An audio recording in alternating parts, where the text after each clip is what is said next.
नमस्ते dear students, कैसे हैं आप लोग। क्लास 12th के जो हमारे स्टूडेंट्स हैं इकोनॉमिक्स के, उनके लिए आज का क्लास होने वाला है and this is related to the first chapter, introduction chapter. और इसके काफ़ी पोर्शन ऐसे हैं जिनको आपको समझना बहुत ज़रूरी है, तो हम छोटे छोटे पोर्शन करके आपको जो है ये क्लासेस यहाँ पर लेकर के आएँ, यानी जिससे कि आप डिटेल स्टडी कर सकें और किसी कॉन्सेप्ट को समझ सकें। आई थिंक कि मैक्रो इकोनॉमिक्स का जो फर्स्ट चैप्टर है ये बेसिक कॉन्सेप्ट्स आपको सिखाता है, बट इसके अंदर जो कंटेंट्स डाले गए हैं वो आपके लिए बहुत हेल्पफुल हैं जब आप जाते हैं नेशनल इनकम और उसके एग्रीगेट्स की बात करने के लिए। तो चलिए आज फर्स्ट चैप्टर से ही एक और नेक्स्ट टॉपिक हम लोग लेकर के आएँ। और आई थिंक कि आपने फर्स्ट चैप्टर को पढ़ लिया होगा, बट इस टॉपिक के बारे में अभी तक इतना अच्छे तरीके से नहीं जाना होगा, ये मेरा आपसे वादा है। क्योंकि कई बार फर्स्ट चैप्टर को जल्दी से पढ़ के छोड़ दिया जाता है कि चलो यार ठीक है, तो कॉमन है, इसको क्या पढ़ना। तो चलिए वहीं से एक टॉपिक निकालते हैं आपके लिए आज और बताते हैं आपको कि आखिरकार क्या होने वाला है। So but today's topic is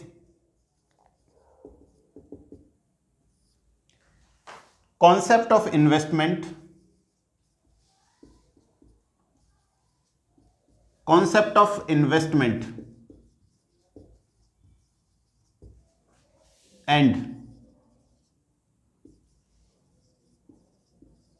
components of investment. सबसे पहले आपको इन दोनों चीजों के बारे में यहां पर हम बताएंगे, यानी कि now we are going to discuss regarding these two terms. First is the concept of investment and after that we will discuss about the components of investment. What is this, what is this, how can you understand these terms. तो चलिए start करते हैं इस topic को और आपको बताते हैं सबसे पहले कॉन्सेप्ट ऑफ इन्वेस्टमेंट। तो देखिए, समझाने के कई तरीके हो सकते हैं। आई थिंक कि हर एक टीचर अपने आप में अलग अलग वैल्यूज रखता है, बट मेरा ये मानना है कि आप लोगों को बहुत सिंपल तरीके से मैं समझाऊं। तो चलिए सबसे पहले हम एक वर्ड लिखते हैं यहाँ पर, दिस इज कॉल्ड इन्वेस्टमेंट। जो स्टूडेंट इकोनॉमिक्स के नहीं है वो भी समझ जाएंगे कि आखिरकार ये चीज़ होती क्या है। बुक्स के अंदर बहुत सारी बातें लिखी हुई होती है, लेकिन हमें टू द पॉइंट बात करनी है। सो व्हाट इज इन्वेस्टमेंट, सवाल यहीं से स्टार्ट करते हैं, ये क्या है, ठीक है ना। तो इन्वेस्टमेंट की जब बात आती है तो कई बार कॉमन वे में, जनरल वे में हम बात करते हैं कि यार पैसा लगाना या फिर इस तरीके से पैसा खर्च करना इन्वेस्टमेंट है। तो कई तरीके की बातें लोग नॉर्मल तरीके से करते हैं। मैंने पैसे खर्च किए, दुकानदार को दिए, 5 रुपये पार्ले जी का पैकेट लेकर के आया और खा गया, दिस इज इन्वेस्टमेंट या दैट इज इन्वेस्टमेंट, नथिंग ना, नो ना। तो वही वाली बात है। तो ये कॉन्सेप्ट समझने के लिए आपको पहले जनरल डिस्कस करने के बाद ये समझना है कि आखिरकार ये है क्या, व्हाट इज इन्वेस्टमेंट। तो सबसे पहले तो आपको ये समझना पड़ेगा कि इट इज अ प्रोसेस। क्या है ये? It is a process. सबसे पहली कंडीशन होती है इसको समझने के लिए कि आप इसको समझें। ये कोई वस्तु नहीं है, ये इन्वेस्टमेंट नहीं है, क्योंकि इट इज अ प्रोसेस। और प्रोसेस के अंदर आपको पता होता है कि टाइम पीरियड तो काउंट होता ही होता है, प्रोसेस तो टाइम टेकिंग होती ही होती है। तो it is a process, first आप इसको समझें। अब प्रोसेस किसका है? It is a process of ध्यान रखें बच्चों, फिर मैंने लिख दिया यहां पर डेल्टा के। It is a process of delta के। अब बच्चे घबरा जाते हैं, सर ये क्या है, व्हाट इज दिस। तो बच्चों यहां पर इकोनॉमिक्स में जब भी बात करते हैं तो के को लिखा जाता है कैपिटल। कैपिटल जिसको हिंदी वाले बच्चे कहते हैं पूंजी, और डेल या डेल्टा का मतलब होता है चेंज। किसके साथ में डेल्टा यूज किया गया? के फॉर कैपिटल के साथ में। तो यहां पर डेल्टा के का मतलब, यानी कि द मीनिंग ऑफ डेल्टा के is here change in capital. समझिएगा ध्यान से, चेंज इन कैपिटल लिखा है, not change in capital stock नहीं लिखा है, क्योंकि अब समझाऊंगा उस बात को। अगर किसी बच्चे ने स्टॉक और फ्लो का कॉन्सेप्ट अगर पढ़ा है, जिसको हम नेक्स्ट वीडियो के अंदर काउंट करेंगे, तो ये एक वर्ड है capital. What is this? It is a stock concept. क्या है ये? एक स्टॉक है। स्टॉक कोई भी वेरिएबल हो सकता है जिसको आप किसी पॉइंट ऑफ टाइम पर मेजर कर सकते हैं। वो वेरिएबल आपका क्या होगा? स्टॉक कॉन्सेप्ट होगा, स्टॉक वेरिएबल होगा। तो कैपिटल क्या है, स्टॉक कॉन्सेप्ट है, स्टॉक वेरिएबल है। तो इसलिए यहाँ पर आप क्या लिख सकते हैं, इसकी जगह पर change in capital stock delta के। तो आपका जो इन्वेस्टमेंट है ये क्या निकल करके आया इधर, इन्वेस्टमेंट इज अ प्रोसेस या it is a function of capital formation. क्या ये लिखा जा सकता है, बिल्कुल लिखा जा सकता है, ये बिल्कुल सही है। कई जगह पर आपको ये ऐसे भी लिखा हुआ मिलेगा, investment is a process of capital formation, केवल इतना सा लिखा हुआ मिलेगा। So it is a process, ये ध्यान रखें आप। अब समझ में आया। अगर आप कहीं पर पैसा एक्सपेंड करते हैं,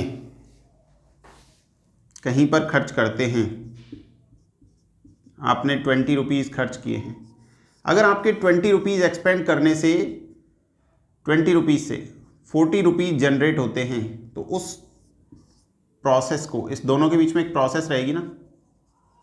40 रुपीज़ कैसे हुए, आपने क्या काम किया ऐसा, आपने क्या काम किया बताइए। तो वो जो प्रोसेस से 40 रुपीज़ हुए 20 से, वो प्रोसेस जो है वो आपकी कैपिटल स्टॉक को बढ़ा देगी। आपके पास जो पूंजी थी उसको बढ़ा देगी। पहले 20 रुपीज़ थे आपके पास, अभी 40 हो गया है, तो आपका कैपिटल स्टॉक चेंज हो गया है। तो ये जो चेंजिंग प्रोसेस है, this is called investment. Example देता हूँ आपको, आप समझिएगा। मेरे पास एक कार है, ठीक है, मैं कार को यूज़ करता हूँ एज ए कंज्यूम कर रहा हूँ मैं उसको, कोई प्रॉफिट जनरेट नहीं हो रहा, कोई इनकम जनरेट नहीं हो रही गाड़ी से मुझे, उल्टा मैं उसमें पैसे डलाता हूँ पेट्रोल के लिए। तो मेरी कार मेरे लिए, या मैंने जो 8 लाख रुपए 10 लाख रुपए मेरी कार में दिए, वो इन्वेस्टमेंट नहीं है, क्योंकि मैं कंज्यूम कर रहा हूँ उसको, मैं तो उसकी सर्विस को कंज्यूम कर रहा हूँ। लेकिन अगर किसी टैक्सी राइडर के पास में ये कार होती जो इसको टैक्सी में यूज़ करता, ओला उबेर और ये सब, उसके लिए अगर इस गाड़ी को परचेज किया गया होता मेरे द्वारा, कि मैं इस गाड़ी को परचेज करके ओला उबेर के अंदर चलाऊं, या फिर मान लीजिए कि ऋषिकेश में जो टूर एंड ट्रेवल्स की गाड़ियाँ उनमें इसको लगा दूं, तब जाकर के मेरी यही कार मेरे लिए जो है मेरे कैपिटल को चेंज करती रहेगी, मेरे स्टॉक में इंक्रीमेंट लगता रहेगा इसकी बदौलत, क्योंकि इससे पैसा आएगा।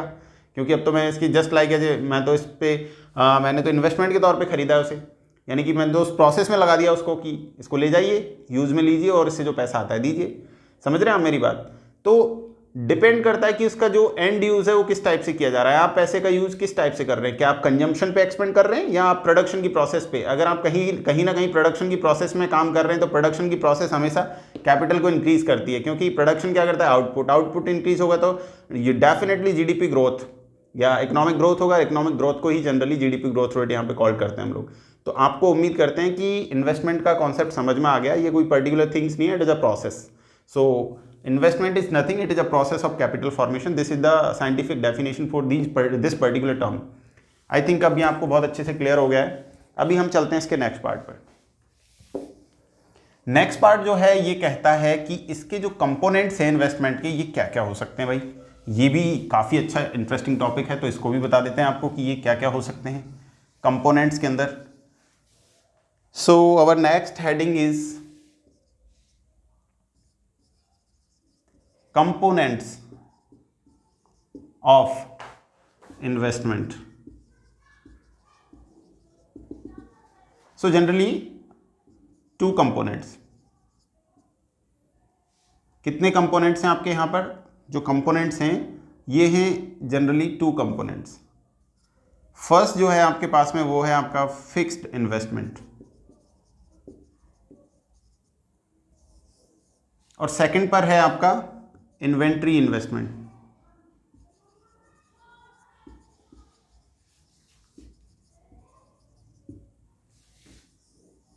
समझ गए? ये काफी बार बुक में आपने पढ़ लिया होगा, बट मेरा वादा है कि काफी बच्चे ऐसे हैं जो अभी तक इसको नहीं समझ पाए होंगे। चलिए समझिए कैसे समझना है आपको। What do you mean by fixed investment? What do you mean by fixed investment? So मान लीजिए यहां पर कोई प्रोड्यूसर है। अब प्रोड्यूसर का काम क्या होता है भाई? गुड्स प्रोड्यूस करना। क्या होता है? गुड्स एंड सर्विस प्रोड्यूस करना। ठीक है ना? ये चीज़ क्लियर हो गई। ये प्रोड्यूसर प्रोड्यूस करेगा, ठीक है। अब गुड्स और सर्विस प्रोड्यूस करने के लिए क्या करना होगा? आपको मशीनरीज की ज़रूरत पड़ेगी, प्लांट्स की ज़रूरत पड़ेगी, या मैं कहूँ कि आपको उसके लिए आपकी जो फिक्स्ड एसेट्स है उसको बढ़ाना पड़ेगा।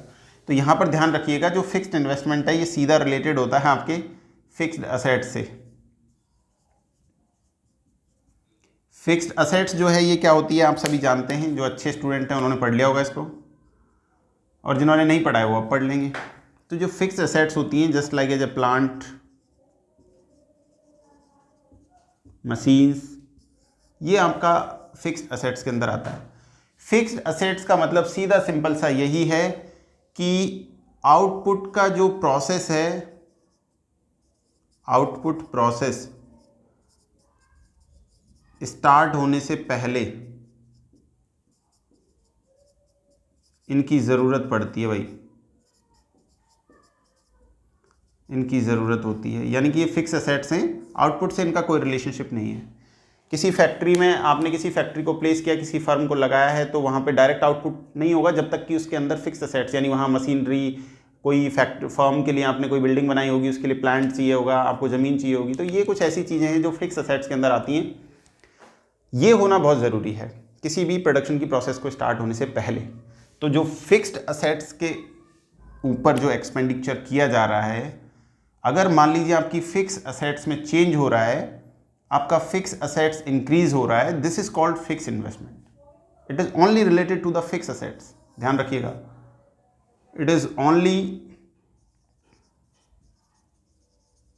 Related to fix assets. केवल जो स्थायी परिसंपत्तियां होती हैं उन्हीं से ये रिलेटेड होता है, जो आपका फिक्स्ड इन्वेस्टमेंट होता है। अब बात करते हैं इन्वेंट्री इन्वेस्टमेंट की। तो सबसे पहले तो इन्वेंट्री का मतलब होता है माल सूची। अब हिंदी वाले बच्चे तो इसको समझ जाते हैं, इंग्लिश वाले बच्चों के लिए बताते हैं कि आखिरकार इन्वेंट्री के अंदर क्या क्या होता है और कौन कौन सी चीज़ें इन्वेंट्री के अंदर हम काउंट कर सकते हैं, जिससे कि हम इसको इन्वेंट्री इन्वेस्टमेंट कॉल कर सकें। तो देखिए सबसे पहले इसमें क्या क्या चीज़ होगी जिसको आपको जानना बेहद ज़रूरी है, मैं बता देता हूँ आपको। सबसे पहले यहाँ पर इसके अंदर होगा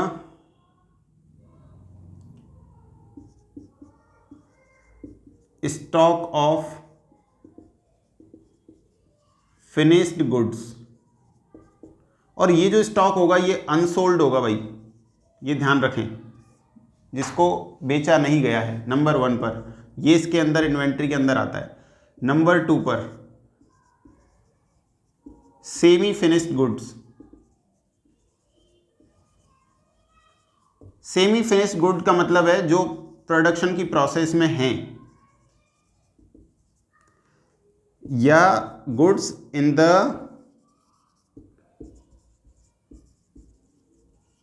प्रोसेस ऑफ प्रोडक्शन, उनको सेमी फिनिश्ड गुड्स बोला गया है।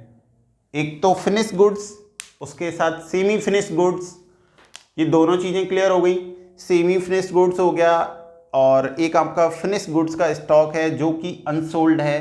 और ऐसी कौन सी ऐसी चीज़ यहाँ पर आपको देखने को मिल सकती है जिसको हम इन्वेंट्री के अंदर ऐड कर सकते हैं। तो आप लोग अगर आपने यहाँ पे स्टडी की है तो आपने यहाँ पे देखा होगा कि इसके अंदर ये चीज़ें, और इसके बाद लास्ट में इसमें एक चीज़ आपने देखी होगी, उसको आप ना भूलें बिल्कुल, ये रहता है आपका नंबर 3 पर लिख रहा हूँ यहाँ पर, रॉ मटेरियल, कच्चा माल जिसको आप बोलते हैं।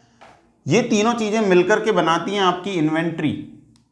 अब इन्वेस्टमेंट क्या है? इन्वेस्टमेंट तो प्रोसेस है। प्रोसेस किसका होता है भाई? उसमें आपको आपका जो कैपिटल होता है वो चेंज हो रहा होता है। यहाँ पे फिक्स असेट्स है, यहाँ पे इन्वेंट्री ये इन्वेस्टमेंट है। तो यहाँ क्या होगा, अगर इस पूरे पोर्शन को मैं कहूँ, ये वाला जो पूरा पोर्शन जिसमें तीनों आइटम ऐड किए मैंने इन्वेंट्री के अंदर, अगर इन तीनों पोर्शन के अंदर चेंज आ रहा है, चेंज डेल्टा लिखते हैं आप, तब आप कहेंगे सर ये हमारा इन्वेंट्री इन्वेस्टमेंट है। समझ गए आप? ये हमारा क्या है? इन्वेंट्री इन्वेस्टमेंट है। अब ये तो चलो इसका मामला क्लियर हो गया, अगर इसमें चेंज, तीनों पोर्शन में चेंज आ रहा है तो इन्वेंट्री इन्वेस्टमेंट है, और अगर फिक्स एसेट्स में चेंज आ रहा है तो यहां पर फिक्स्ड इन्वेस्टमेंट होगा।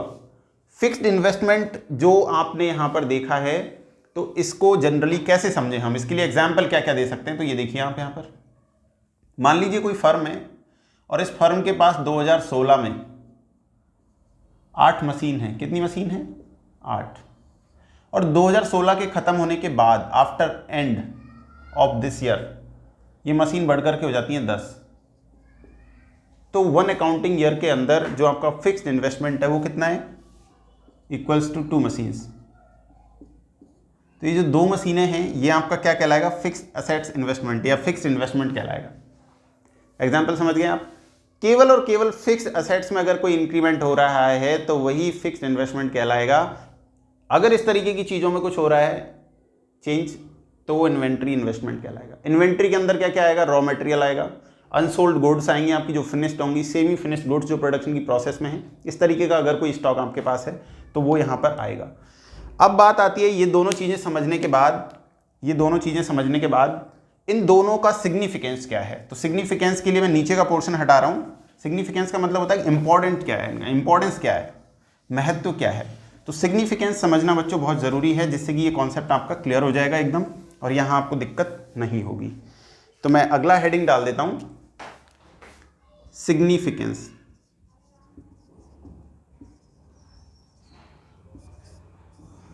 सिग्निफिकेंस को जनरली ऐसे भी कह सकते हैं आप, उपयोग, महत्व, ये सारी चीज़ें हैं ना। तो फिक्स्ड इन्वेस्टमेंट से क्या हो रहा था, आपका फिक्स्ड जो असेट था ये इंक्रीज हो रहा था, चेंज हो रहा था इसके अंदर। अब जब आपकी मशीनरी, नंबर ऑफ मशीन्स बढ़ेंगी तो आउटपुट क्या होगा, आउटपुट इंक्रीज होगा। आउटपुट इंक्रीज होने के कारण, क्योंकि लाइट चली गई है इस वीडियो के अंदर, लेकिन मैं इसको रोकूंगा नहीं क्योंकि रुकना जिंदगी का नाम नहीं है, ये आप ध्यान रख लीजिए। तो यहाँ पर आप सुनते रहें और फिर लाइट आएगी तो मैं यही उम्मीद करते हैं लाइट जल्दी आ जाएगी। अगर लाइट नहीं भी आ पाती है तो भी मैं आपको फिनिश करूँगा और जो भी आपको दिख रहा है आप देखते रहें बस, और सुनते रहें, कम से कम सुनाई तो देगा आपको। तो यहाँ पर जो सबसे पहले फिक्स एसेट्स अगर इंक्रीज हो रहा है तो आउटपुट इंक्रीज होगा, और आउटपुट अगर इंक्रीज हो रहा है तो 100% इससे आपका जो ग्रोथ है, जिसको आप इकोनॉमिक ग्रोथ कहते हैं, ये इकोनॉमिक ग्रोथ जो है वो पॉजिटिव हो जाएगा, यानी इंक्रीज हो जाएगा। और इसी को कहते हैं हम जीडीपी ग्रोथ। क्या कहते हैं बच्चों, जीडीपी ग्रोथ। तो जीडीपी आपका ग्रोथ जो है रिफ्लेक्ट होने लगेगा, यानी कि अगर आपका फिक्स इन्वेस्टमेंट बढ़ रहा है तो ये इकोनॉमी के लिए फ्रूटफुल होने वाला है। ये इसका सिग्निफिकेंस है। अब क्या सिग्निफिकेंस होता है यहाँ पर, इन्वेंट्री इन्वेस्टमेंट अगर इंक्रीज होता है तो इसके लिए भी आप देखें ध्यान से। एकमात्र चीज सबसे पहले तो प्रोडक्शन की जो प्रोसेस होती है, प्रोडक्शन प्रोसेस, इस प्रोडक्शन प्रोसेस को ये कभी भी इंटरप्ट नहीं होने देता, अनइंटरप्टेड रखता है, कभी भी ख़त्म नहीं होने देता, या प्रोडक्शन की प्रोसेस में दिक्कत नहीं आती, क्योंकि हमारे पास रॉ मटेरियल है, हमारे पास प्रोसेस में है गुड्स, हमारे पास अनसोल्ड एक तरीके से जो है स्टॉक है। तो अगर इसमें इन्वेस्टमेंट हो रहा है तो हमारा जो प्रोडक्शन का प्रोसेस है वो कंटिन्यूस चलता रहेगा, और इस प्रोडक्शन के कंटिन्यूस चलने की वजह से ही सबसे बड़ी बात यह है कि डेली मार्केट आपको, लाइट आ चुकी है बच्चे, देखो मैंने आपसे कहा था ना, ज़िंदगी रुकने का नाम नहीं है, आप मेहनत करते रहें। अगर आप मेहनत करेंगे तो 100% आप एक बहुत बड़े ऑफिसर बनेंगे अपनी लाइफ में। ऑफिसर ना सही, कई बच्चे बहुत बड़ी बड़ी पोस्टों पे जाएंगे और नाम रोशन करेंगे अपना और अपने घर वालों का। तो देखिए यहाँ पर डेली मार्केट से आपको जो भी परचेजिंग करनी होती है तो उस परचेजिंग की ज़रूरत नहीं होती आपके पास अगर आपका इन्वेंट्री इन्वेस्टमेंट इंक्रीज हो रहा है तो, क्योंकि आपके पास इसमें रॉ मटेरियल काउंट होता है, मैंने पहले बता दिया था, रॉ मटेरियल। तो आपको ज़रूरत ही नहीं है, अगर आपके पास बहुत सारा रॉ मटेरियल है तो आप मार्केट क्यों जाओगे डेली सामान लेने के लिए। तो जो प्रोसेस है आपका प्रोडक्शन का वो स्मूथली चलता रहता है।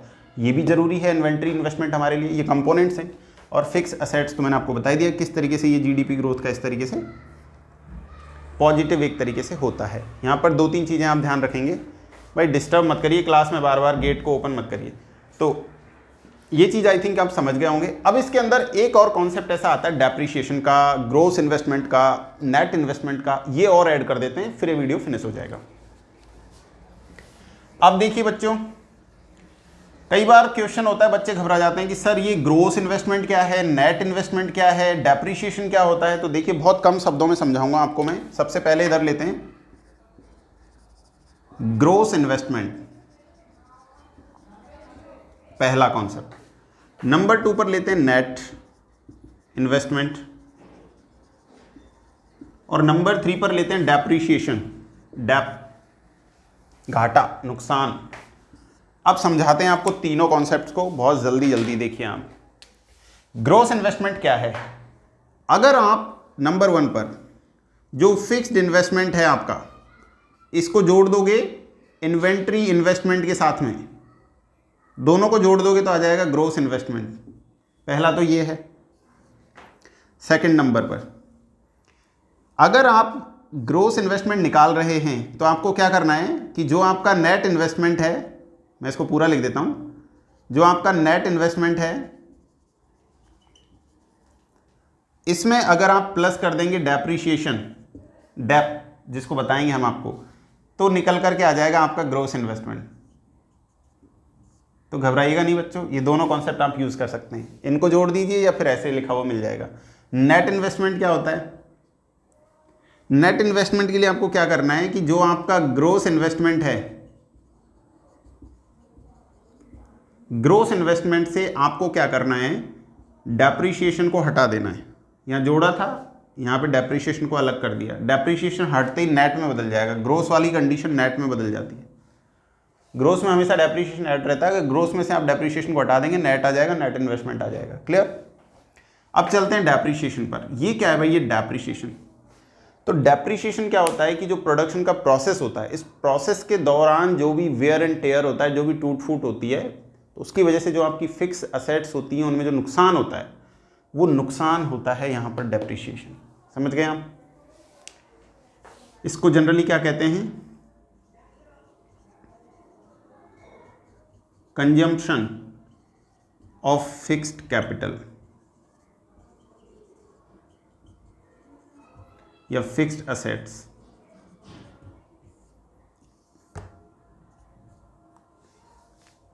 कंजम्पशन ऑफ फिक्स्ड असेट्स या consumption of fixed capital generally known as depreciation. अगर मैं इसे मेरी लैंग्वेज में समझाऊं कि डेप्रीशिएशन क्या होता है तो मैं आपको बताता हूं। मान लीजिए ये एक फैक्ट्री है, इस फैक्ट्री में कुछ लोग काम कर रहे हैं, यहाँ से धुआं निकल रहा है इधर। अब आप देखिए इस फैक्ट्री में ये मशीन लगी हुई है, इसके पहिए लगे हुए हैं, ये मशीन लगी हुई है। अब इसने मान लीजिए कि एक साल के अंदर 100 क्रिकेट बैट बनाए और इस मशीन में 2 नट बोल्ट टूट गए। मान लीजिए नट बोल्ट का प्राइस जो था वो 50 रुपये का था, तो इसकी जो मशीन थी उसमें 50 रुपये आपको देने पड़ेंगे या नहीं देने पड़ेंगे? सुधरवाने के लिए उसको देने पड़ेंगे ना, तो 50 रुपये का डेप्रीशिएशन हो गया ना, भले ही इसने प्रोडक्शन यहाँ पर ये किया है। और मान लीजिए कि इधर जो 100 बैट्स का प्रोडक्शन किया था, इसमें से एक टूट जाता है, डैमेज हो जाता है। मान लीजिए इसकी कीमत 100 रुपये थी, तो 100 रुपये का नुकसान उधर हो गया। लेकिन आप यहाँ पे ध्यान रखना है कि इधर जो आउटपुट में नुकसान होगा वो अलग बात है, क्योंकि यहाँ पर आप क्या करें, कंजम्पशन ऑफ फिक्स्ड कैपिटल। तो फिक्स्ड कैपिटल तो क्या है? आपकी प्लांट एंड मशीनरी है। तो प्लांट एंड मशीनरी, या फिर मैं ये कहूँ कि जो फिक्स एसेट्स है उसके अंदर जो वियर एंड टियर है, जो टूट फूट है, वो उसके रिपेयरिंग की जो कॉस्ट है, दैट इज कॉल्ड डेप्रीशिएशन। वो होगा आपका यहाँ पर डेप। ये समझने की बात है। तो दोनों में मैंने आपको अंतर समझा दिया है कि कंफ्यूज ना हो। जो फिक्स एसेट्स के अंदर टूट फूट होगी उसकी मरम्मत के लिए जो पैसा होगा, ठीक है, तो वो चीज़ आप यहाँ पे रखेंगे डेप्रीशिएशन के अंदर। और अगर हम ग्रोस इन्वेस्टमेंट में से डेप्रीशिएशन को हटा दें, ठीक है ना, तो आपका एक तरीके से यहाँ पर आ जाएगा नेट इन्वेस्टमेंट। तो ये तीनों concept I think, gross investment, net investment और डेप्रीशिएशन, मैंने आपको बता दिया है और स्टार्टिंग से समझा दिया है कि इन्वेस्टमेंट का कॉन्सेप्ट क्या है, इसके कंपोनेंट्स क्या होते हैं, उनका सिग्निफिकेंस क्या है, और ये तीनों कॉन्सेप्ट ग्रोस, नेट और डेप्रीशिएशन क्या हैं, इनको जानना बहुत ज़रूरी था। तो आई थिंक आपको ये समझ में आ गया होगा। कल की जो क्लास हमारी होगी उसमें हम आपको स्टॉक एंड फ्लो का कॉन्सेप्ट समझाएंगे। मैंने आपको कहा था कि जो कैपिटल होता है, क्योंकि investment is a process of capital formation, तो ये जो कैपिटल है ये स्टॉक है। और अगर मैंने इसको लिखा capital formation, formation it means डेल के, तो ये क्या है? ये एक फ्लो कॉन्सेप्ट है। समझ गए? इसको आपको कल समझाएंगे जब हम अगली क्लास में आपको बताएंगे स्टॉक और फ्लो क्या होता है, ठीक है ना। सो कल की क्लास में फिर से मुलाकात होगी। आज के लिए सिर्फ इतना ही। Thank you so much for watching this video. और अगर आपको ये पसंद आता है तो आप कमेंट बॉक्स में अप्रिशिएशन मैसेज लिख सकते हैं। आगे की जो क्लासेज हैं, आगे का जो सिलेबस है आपको अवेलेबल होता रहेगा, आप देखते रहें। Thank you so much.